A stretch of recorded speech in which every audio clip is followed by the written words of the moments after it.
নমস্কার বন্ধুরা, আজকে আমি যে রেসিপিটা দেখাবো ছানার সন্দেশ বানিয়ে দেখাবো। আমি 1 কেজি দুধ নিয়েছি। আমি লেবু দিয়ে ছানাটা কেটে নেব, তারপরে দেখাবো আপনাদের কীভাবে ছানা দিয়ে বাড়িতে সন্দেশ তৈরি করা হয়। লেবুটা কেটে নিচ্ছি।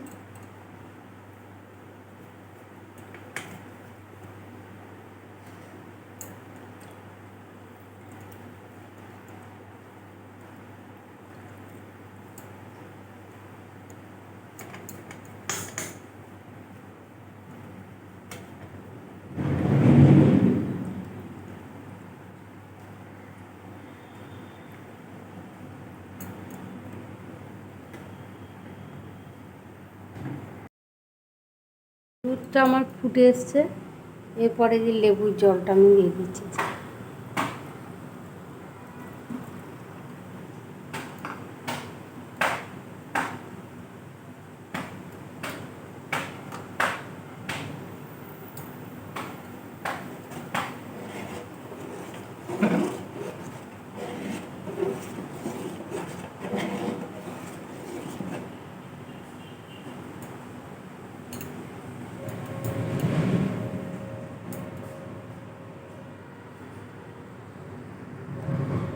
ছানাটা কেটে গেছে।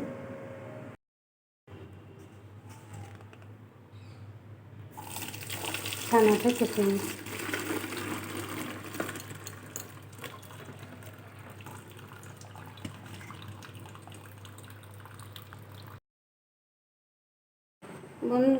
বন্ধুরা, আমি এই যে ছানাটা জলটা ঝরতে দিয়েছিলাম, এই ছানাটা দিয়ে আজ আমি কেক বানিয়ে দেখাবো।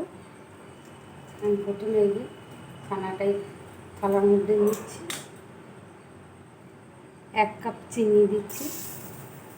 1 কাপ লাগবে না, মানে প্রয়োজন যার যেমন ছানা থাকবে সেইভাবে চিনিটা দেবে। আমি 1/2 কাপ দিয়েছি।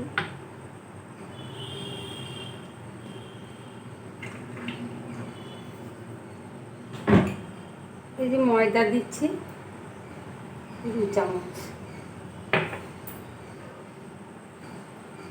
এলাচ গুঁড়ো,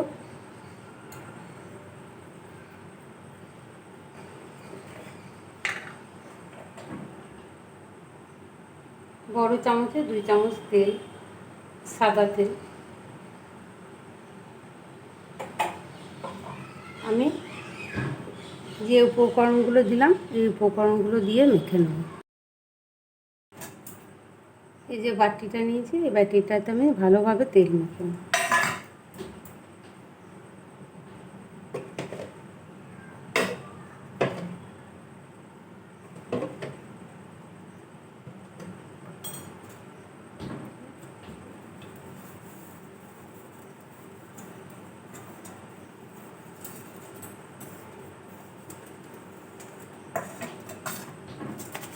এই যে কাগজটা গোল করে নিয়েছি কেটে।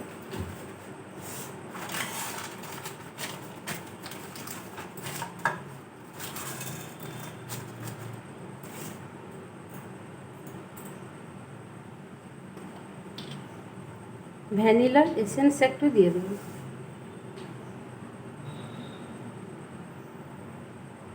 ফ্লেভারটা ভালো লাগবে। আর একবার ভালোভাবে মেখে নিই। আমি কড়াইয়ে বালিটা গরম করতে দিয়েছি, প্রচণ্ড হিট হয়ে যাক, তারপরে আমি গ্যাসটা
দেখি বন্ধুরা আমার ছানার কেকটা কত দূর হলো।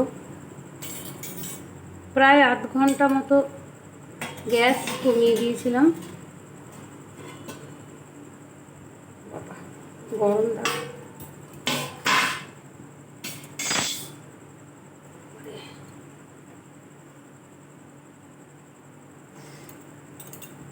হয়ে গেছে, আমি গ্যাসের ফ্লেমটাকে বন্ধ করে দিচ্ছি। ঠান্ডা হয়ে গেলে তারপরে দেখাবো। এই দেখুন, এই দেখো বন্ধুরা কত সুন্দর হয়েছে।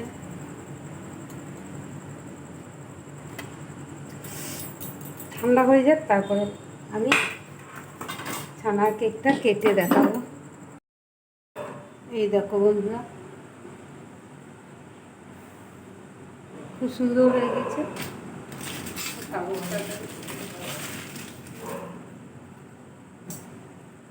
তারপরে আমি কেটে কেটে দেখাচ্ছি।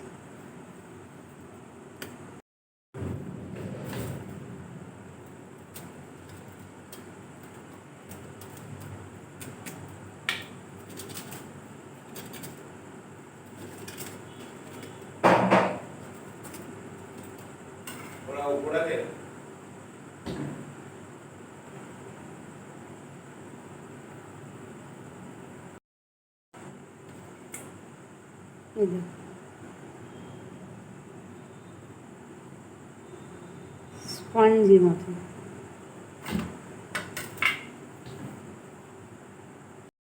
দেখো বন্ধুরা বাড়িতে উপকরণ যাই ছিল সেই অনুযায়ী আমি কেকটা বানিয়েছি। বাড়ির খাবার খেতে আলাদা টেস্ট লাগে।